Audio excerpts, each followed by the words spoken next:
Isabel Toledo used to run a successful small business growing and selling tomatoes on this plot of land. But a long drought in central Chile has dried up her livelihood as well as her plants. This was my well, 8 meters deep with 7 meters of water, which was enough to irrigate my plants twice a day. Now it's totally dry. And so is the nearby Aculeo lagoon. 4 years ago, it looked like this. ALFONSO ORTIZ, a farmer who was born and bred here, is raising cattle now on what was the main source of water for this agricultural region.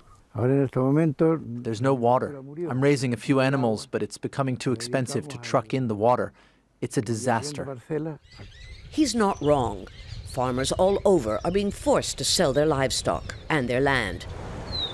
The drought, which is now in its 10th year, is a phenomena that's here to stay, according to experts in a new report issued by the University of Chile. It blames the growing demand for increasingly scarce water resources on large fruit exporters, but above all, on climate change.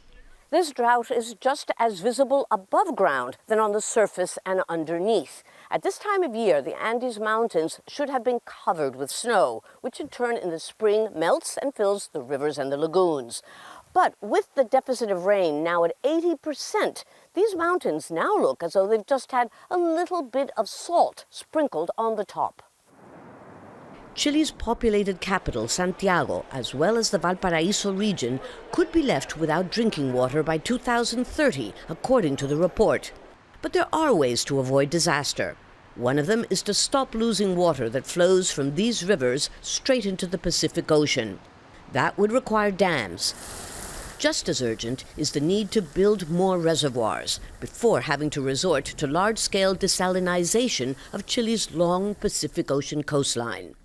Water expert Felipe Martín says there's a severe infrastructure deficit. Unfortunately, a reservoir takes 17 to 20 years to build, while a hospital takes maybe 4. Yes, a new hospital benefits those who are sick today. But we aren't seeing the illness that the country as a whole could suffer from the lack of investment in infrastructure. The government has in fact announced it will build at least 20 new reservoirs.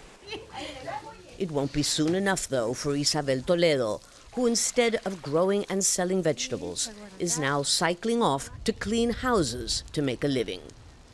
Lucia, Newman, Jazeera, Aculeo, Chile.